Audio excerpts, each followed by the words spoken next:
Let me tell you something that will completely change the way you think about building wealth. You see, there are two sets of rules in finance, one for the masses and another for those at the very top. The ultra-wealthy don't play by the same rules as everyone else. They live in a separate financial universe, one where extraordinary returns are not the exception, but the expectation. Think about it for a moment. Have you ever wondered how billionaires seem to multiply their money so quickly? It's not just about working hard or being smart. They have access to exclusive investment opportunities, the kind that never trickle down to the average investor. These are deals with massive upside potential, often shrouded in secrecy. Investments the financial elite have a vested interest in keeping under wraps. But over the last decade, financial innovation has cracked open the door just enough for savvy individual investors to get a piece of the action, if they know where to look. And that's what I'm going to share with you today. We're going to pull back the curtain and reveal the hidden playbook billionaires use to build their fortunes. For years, private equity has been the exclusive domain of billionaires and institutional investors. It's how they buy entire companies, restructure them for massive profits, and control assets that most people can only dream of. We're talking about owning pieces of everything from iconic brands to cutting-edge technology companies, all before they ever go public. You see, when you invest in the stock market, you're buying tiny fractions of businesses. But in private equity, you're participating in the ownership of entire companies. And that ownership comes with significant control and the potential for outsized returns. Billionaires understand that true wealth isn't built by owning pieces of companies, but by controlling them. Now, you're probably thinking, that's great, Kevin, but private equity requires millions to get started, right? Wrong. The landscape is shifting. While it's true that traditional private equity funds have high minimums, a new breed of platforms is emerging, like Moonfare, that is democratizing access to this exclusive asset class. Platforms like Moonfare are breaking down those barriers, allowing individual investors to participate in deals alongside seasoned professionals.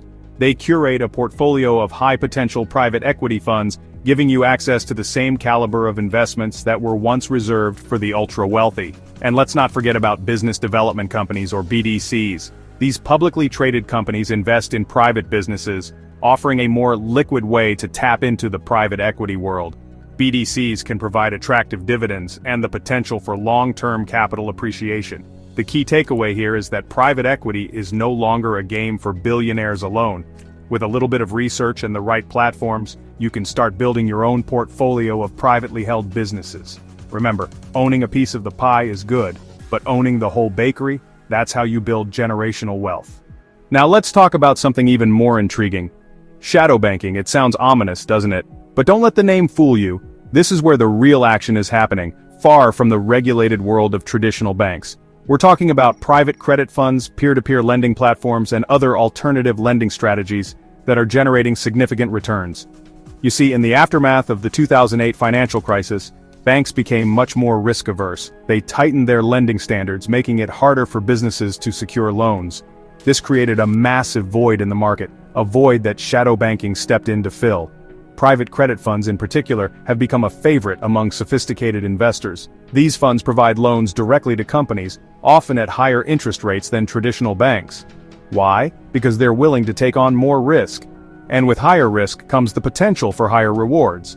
Then there's peer-to-peer lending, which has exploded in popularity in recent years. Platforms like Lending Club and Prosper connect borrowers directly with individual investors, cutting out the middleman and the high fees. As an investor, you can browse through loans, choose your risk tolerance, and earn interest payments as borrowers repay their debts. The beauty of shadow banking is that it offers diversification and potentially higher yields than traditional fixed-income investments.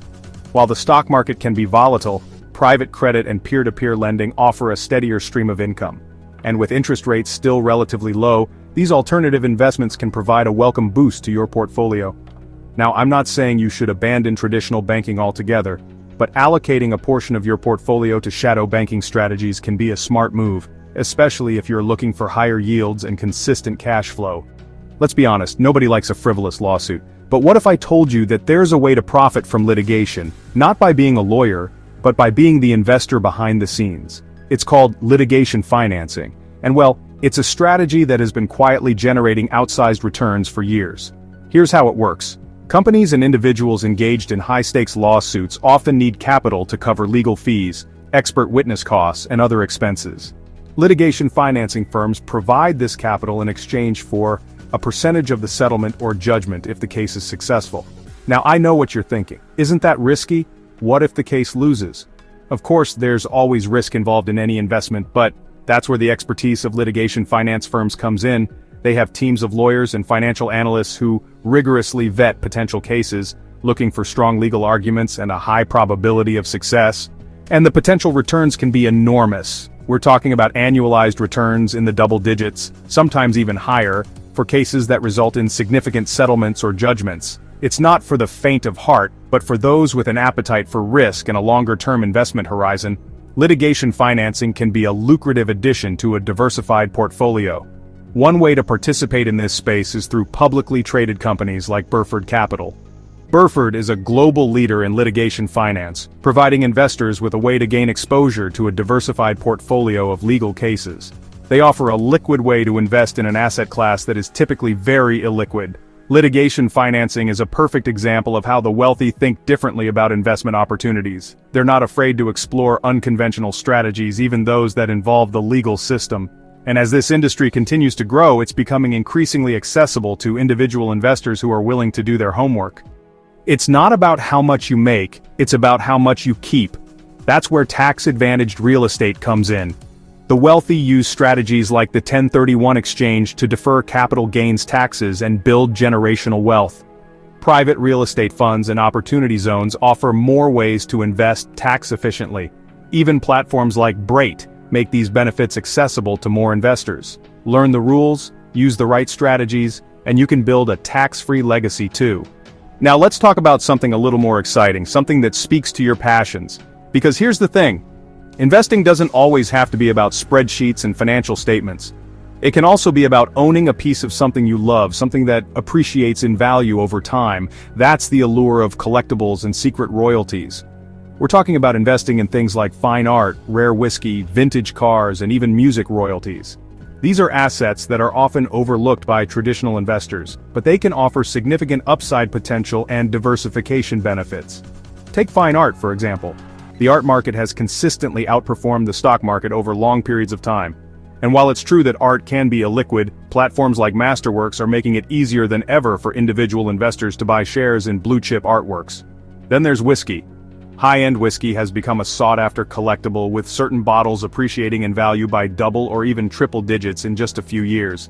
And unlike wine, which can spoil, whiskey has a much longer shelf life, making it a more attractive investment for some. And let's not forget about music royalties. Remember the David Bowie bonds? Bowie was a pioneer in securitizing his music catalog, creating bonds that paid out a stream of income based on his future royalties. Today, platforms like Royalty Exchange allow investors to buy and sell shares in music catalogs, giving you a piece of the action every time a song is played or streamed. Now, I'm not saying you should go out and spend your life savings on a Picasso or a case of Macallan, but allocating a small percentage of your portfolio to collectibles and royalties can be a smart way to diversify your holdings and potentially generate outsized returns. The richest people in the world don't just work harder, they invest differently. They understand that building true wealth requires thinking outside the box, embracing calculated risks, and accessing opportunities that most people never even hear about. Now that you know their secrets, the question is, will you act on them? Remember, the information I've shared with you today is just the tip of the iceberg. Each of these investment strategies has its own nuances and complexities. But the key takeaway is this: don't be afraid to explore, to ask questions, and to challenge the conventional wisdom of investing. Which of these investments intrigues you most? Comment below. I'll respond to every question.